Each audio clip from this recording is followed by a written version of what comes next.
Assalamu alaikum wa rahmatullahi wa barakatuh.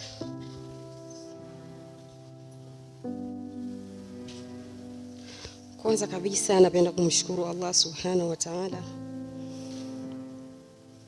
kwa kuniwezesha kunifikisha mpaka siku ya leo, lakini kunikutanisha na ndugu zangu ambao mko mbele yangu hapa.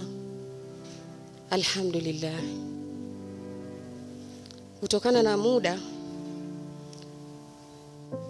ningependa nianze haraka kile ambacho Allah subhanahu wa ta'ala amenipangia kukizungumza hapa. Lakini kabla sijaanza niseme neno moja. Kwanza kabisa, Allah ndo amepanga nisimame hapa nizungumze. Si kwa sababu nina elimu kubwa au mjuzi au nafaa sana, hapana. Ila tu mwenyewe kwa mapenzi yake amependa nije nizungumze na nyinyi hapa. Lakini katika mazungumzo haya pia ni kama nafua. Si tunajua mtu anayefua anatakasa nguo na mikono yake. Basi na mimi nitakachokizungumza nawaambia nyinyi na kujiambia mwenyewe, na waombea nyinyi na kujiombea mwenyewe. Mada yangu ambayo nimepewa leo kuizungumzia inahusu kurejea kwa Allah. Kama ambavyo tunajua namna ambavyo tumezongwa kiasi kwamba hatumkumbuki Allah subhanahu wa ta'ala, kiasi kwamba hatukumbuki lengo lililotuleta hapa duniani. Asilimia kubwa tunajiona tupo duniani hapa tayari. Tumesahau lengo ambalo limetuleta hapa. Lakini pia kitu kikubwa ambacho nataka kukizungumza leo, kama sijakosea ukhti wangu namna alivyonipa maelekezo, ni kwamba namna gani sasa mtu anaweza akajisukuma au akajitoa kwenye ile njia ambayo sio sahihi na akasogea kwenye njia sahihi. Yani namna gani afanye ili aweze kusogea. Hii ndio mada ilipokaa.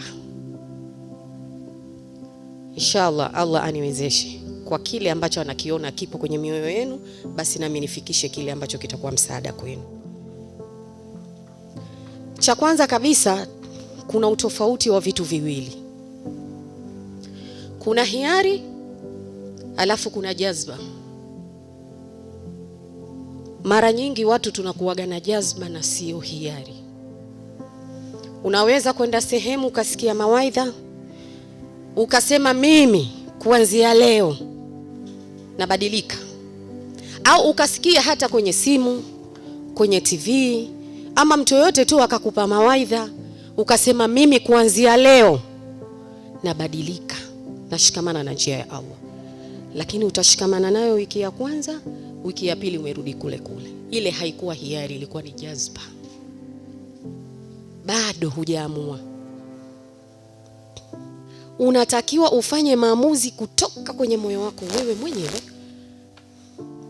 na ufanye maamuzi ya kurudi katika njia ya Allah kwa ajili ya Allah. Hii ni sehemu nyingine ambayo huwa inatutatiza. Mwingine anarudi kwenye njia ya Allah, anaanza kuswali, anaanza kufanya ibada kwa sababu ya mumewe kamsukuma. Mumewe kamwambia fanya hivi, usipofanya hivi basi ndo anafanya kwa ajili hiyo. Mwingine anafanya labda anataka aolewe, ngoja nishikamane na njia hii nitaonekana ni mke mwema. Mwingine anafanya labda wazazi pengine kuna mambo hawamkamilishi kutokana na njia mbaya ambayo yupo, anataka awaonyeshe kwa yeye yuko kwenye njia nzuri, haiko kwenye moyo wake. Yani anafanya kwa ajili ya watu,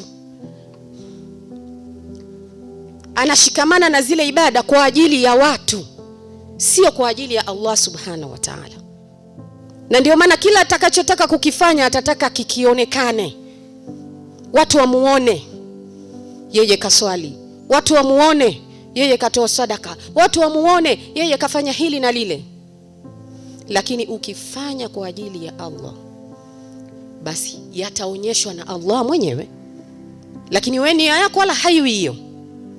Nia yako umefanya kwa ajili ya Allah, utafanya ibada zako kwa ajili ya Allah, lakini Allah mwenyewe kama lile jambo anataka lijulikane, yeye ndio atakayelijuza kwa watu.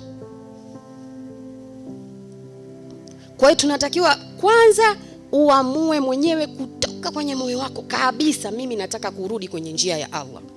La pili, unatakiwa ufanye kwa ajili ya Allah. Umeamua kubadilika, nimeamua kubadilika kwa ajili ya Allah. Nataka nishikamane na hii njia kwa ajili ya Mola wangu. Ukishapaweza hapo sasa, kuna mambo matano ya kufanya. Jambo la kwanza ni kumuomba Allah subhanahu wa ta'ala. Kwa sababu ndugu zangu, sisi hatuna uwezo wa kumfurahisha Allah bila idhini yake, bila msaada wake. Hadi kumwabudu Allah ni kwa msaada wake yeye. Kwa hiyo lazima tumuombe Allah atusaidie kushikamana na njia ya kumfurahisha yeye. Tena sio kuomba tu kikawaida kawaida jamani. Hii safari ni ngumu mno. Hii safari ni ngumu, sio nyepesi kama ambavyo tunaidhania. Unaposema unamuomba Allah, muombe kweli kweli. Unaposema tuna ile kauli tunasema mpaka Allah akuchague. Ni kweli mpaka Allah akuchague, lakini jitihada ndio itakayofanya Allah akuchague. Allah akuchague tu umelala tu ufanye Allah mimi nasubiri Allah anichague. Hapana. Kuna namna unatakiwa kufanya jitihada ili Allah akuchague. Jamani, hivi waje watu hapa kisha umekaa kule nyuma umejiziba, alafu yule alokuwa kule anataka kuchagua watu akuchague tu huko nyuma. Si lazima ufanye jitihada? Pambana uonekane, uchaguliwe. Kwa hata kwenye njia ya Allah kuna namna ya kufanya uchaguliwe. Onyesha basi kweli wewe unahitaji kuja kwenye njia ya Allah. Moyo wako Allah auone, una maumivu kiasi gani, unamtaka yeye kiasi gani akuchague. Lakini sio umetulia tu nasubiri mpaka Allah nichague. Hapana. Kwa hiyo jambo la kwanza ni kumuomba Allah subhanahu wa ta'ala. Lakini jambo la pili ni kukaa mbali na ibilisi. Ni kukaa mbali na mambo ya kiibilisi. Kwa sababu kama unataka kwenda kwenye njia ya Allah, basi unatakiwa njia ya ibilisi ukae nayo mbali. Na hapa ndipo panapotushinda wengi. Panatushinda sana. Wewe unasikia nini? Wewe unaona nini katika kukaa mbali na njia ya ibilisi? Je, mambo ya ibilisi kweli uko nayo mbali? Wewe umezungukwa na watu gani? Maisha yako unaendesha vipi? Maana unaposema narejea kwenye njia ya Allah, wewe mwenyewe sasa uanze kutengeneza mfumo wa kurejea kwa Allah. Kuanzia unaamka mpaka unalala. Watu gani unashikamana nao? Nini unasikiliza? Nini unaangalia? Nini umevaa? Sijui tunaelewa na ndugu zangu. Huwezi ukasema nataka kurejea kwa Allah ukitoka kichwa wazi. Hapo utakuwa unafanya masihara. Lazima ukae mbali na yale mambo ya ibilisi. Utakapokaa mbali na mambo ya ibilisi, ndio unakuwa umejisogeza kwenye mambo ya Allah subhanahu wa ta'ala. Kwa maana wewe mwenyewe ujitazame kuanzia naamka, nimevaa nini? Hivi nilivovaa niko kwenye njia ipi? Ya Allah ninayoitaka au hapa namfurahisha ibilisi? Nini unazungumza? Unazungumza maneno gani? Je, ukipata mtihani unatumia njia zipi? Kwa hiyo lazima tujitahidi kukaa mbali na mambo ya kiibilisi. Haiwezekani ikawa unataka kurudi kwenye njia za Allah, ukiamka ndio shaika taarabu wewe, unasikiliza wewe, unakalili wewe, unataka kuja kwenye njia ya Allah. Haiwezekani. Unapataje msaada hapo? Ikiwa ibilisi bado umeshikamana naye, ndugu zangu, ibilisi anatumia fursa. Ibilisi anatumia fursa kabisa. Hicho kidogo unachokifanya cha kwake atakitanua, kitakuwa kikubwa. Waweza kusema ngoja nisikilize leo tu. Na ndio anavyotaka hicho kidogo hicho. Hiyo leo tu. Hapo leo tu. Au unaweza kusema nataka kurudi kwa Allah, basi kwanza Jumamosi, Ijumaa nitaanza rasmi kufanya ibada. Basi zile siku kabla ya Ijumaa yeye ndio kwake ni fursa. Atazitumia, na Ijumaa ikifika, ndugu, huanzi swala. Huanzi. Unapofanya maamuzi ya kurejea kwa Allah, unatakiwa uyafanye hapo. Usisubiri. Anza hapo, na anza na hicho unachokiweza. Hicho unachokiweza anza nacho. Umeweza stara, anza kujistiri hapo. Umeweza swala, hapo anza. Yaani usisubiri. Utakapoanza ndivyo unavyopiga hatua. Leo umeshika hiki, kesho umejikurubisha na hiki, umeshika na hiki, unasogea. Huwezi kusema mimi ndio narejea kwa, jamani, namzungumzia mtu anayerejea kwa Allah. Tunaelewa? Mtu ambaye alikuwa yuko kwenye njia ile, sasa anataka kurudi kwenye njia hii. Huwezi kusema siku hiyo nitashikamana na kila kitu. Sio kweli.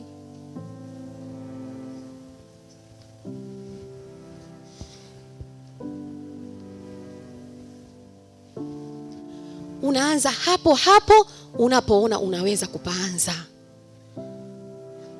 Kwa hiyo ili turejee vizuri kwenye njia ya Allah, tukae mbali na mambo ya kiibilisi. Nikisema mambo ya kiibilisi, ndugu zangu, tunayajua.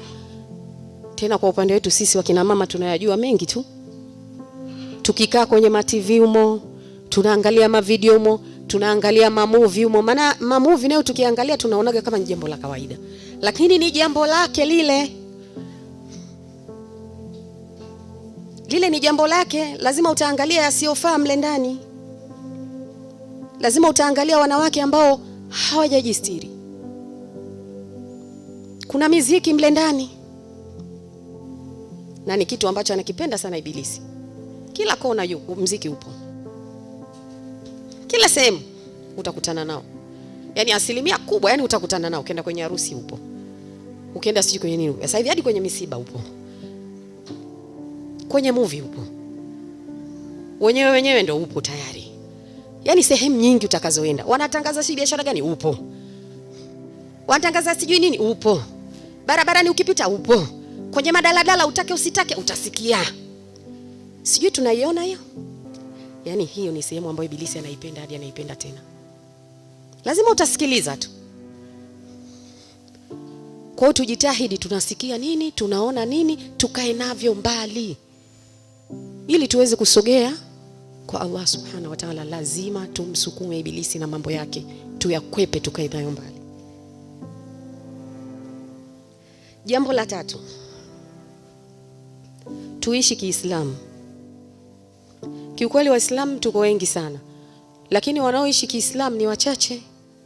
Wengi hatuishi Kiislamu, ni Waislamu ndio, lakini hatuishi Kiislamu. Hatufati muongozo, hatufati mafundisho ya mtume wetu Muhammad sallallahu alaihi wasallam. Halafu namna ambavyo sisi tumeumbwa, tunaendana kabisa na mfumo tuliowekewa wa kuishi Kiislamu. Ukiangalia hadi mambo ambayo yamekatazwa kwenye Uislamu yana madhara na mwanadamu, hayaendani na mfumo wa mwanadamu ulivyo, mengi sana. Kwa hiyo tunatakiwa tuishi Kiislamu, ndio tutaendana na mfumo wa mwanadamu ulivyo. Allah subhanahu wa ta'ala alivyotuumba katuwekea kabisa na mfumo wa kuishi, ila sisi tumeuvuruga. Ndio maana tuna mazonge kibao, kwa sababu tulivyoumbwa na tunavyoishi tofauti. Ila ukiishi Kiislamu ndio utaishi katika mfumo wa mwanadamu ulivyo. Nitolee mfano mmoja tu mdogo. Pombe imekatazwa katika Uislamu, ni haramu. Hivi mwanadamu akinywa pombe mnamuona anakuaje? Akili inabadilika. Kuna vitu hata asingeweza kuvisema ndo atavisema. Alikuwa hawezi kutoa maneno machafu ndo atatoa. Mwingine anaumwa kabisa, asubuhi anaamka anaumwa, unaweza ukasema ana malaria. Kwa sababu ni kitu ambacho hakiendani na mfumo wa mwanadamu. Kila kilichokatazwa kwenye Uislamu hakiendani na mfumo wa mwanadamu. Ni mengi ukiyatafakari ambayo haendani na mfumo wa mwanadamu. Kwa hiyo tujitahidi kuishi Kiislamu kwa ibada na tabia njema. Hapo ndo tutakuwa tunaenda vizuri katika ile njia. Lakini jambo la 4, kuzidisha utii kwa Allah. Kuzidisha utii kwa Allah. Nikisema kuzidisha utii kwa Allah, kuna mambo ya kufanya. Mfano kufanya sunna. Kuna swala za kablia na baadia, kuna funga za sunna Alhamisi na Jumatatu, kuna masiku meupe. Hizi zinakufanya unazidi kuwa karibu na Allah, unapandisha imani yako. Maana sisi wengine ndo tumeshaganda pale pale. Alfajiri 2, adhuhuri 4, alasiri 4, magharibi 3, isha 4, tumemaliza. Hatuongezi. Hapo. Sasa ili imani zetu zipande, tuzidi kuwa karibu na Allah, tuongeze. Tuzidishe utii kwa Allah, kufanya adhkari kwa wingi. Na hapo ndo unavyozidi kumtoka ibilisi. Yaani hapo ndo unazidi kumwambia bye bye. Lakini ukisema unafanya tu kwa uchache, kuna kachansi atakapata. Kwa sababu unajua unapojikithirisha zaidi, pia kumbuka unazidi muda wako kufanya kwa ajili ya Allah subhanahu wa ta'ala. Na kila kitu tunatakiwa tukifanye kwa ajili ya Allah. Kila kitu. Hapo ndo unadhibiti. Mfano kuanzia umeamka mpaka umelala, ukishakuwa na majambo mengi ya Allah, hata yale ya ibilisi yanakosa chance ya kupenya mle. Lakini ukifanya kwa uchache, kuna magepu yale unayaacha, ibilisi anatumia fursa kama nilivyosema. Atakuja kukuingizia kitu tu, na kanaweza kakaleta athari, ukajikuta unarudi nyuma tena kiimani, ibada tena zinaanza kupungua. Kwa hiyo tunatakiwa kila kitu unachokifanya ukifanye kwa ajili ya Allah subhanahu wa ta'ala. Kuanzia muda wako, mali yako, pesa zako, elimu yako, cheo chako, utumie kwa ajili ya Allah subhanahu wa ta'ala. Utumie kwa maslahi ya akhira, sio dunia tu. Una elimu, itumie kwa ajili ya Allah. Una pesa, itumie kwa ajili ya Allah. Muda wako utumie kwa ajili ya Allah. Tunaona namna ambavyo kuna wenzetu ambao wamejaliwa elimu, wana nafasi kubwa mbalimbali ambazo wangeweza kuzitumia kutokana na nafasi walizonazo, wakasaidia kupiga hatua katika Uislamu, lakini hawafanyi hivyo. Wanashindwa kutumia hizo nafasi kwa ajili ya Allah. Wangeweza kufanya makubwa katika kuunyanyua Uislamu. Mtu anafanya kwa ajili ya maslahi yake yeye. Elimu alionayo anataka kuitumia kwa maslahi yake yeye kama yeye. Hataki kuitumia kwa ajili ya Allah, akasaidia Waislamu, akasaidia Uislamu. Lakini tunaona wengine kwenye taaluma zao mbalimbali ni Waislamu kabisa, lakini ameweka mbele taaluma kuliko Uislamu wake. Uislamu kwanza, alafu taaluma inafuata. Ndio unakuta mtu hana hata huruma kwenye kazi yake. Allah ndivyo alivyotuelekeza hivyo. Uislamu ndio unavyotufundisha hivyo. Tuwe na tabia hizo.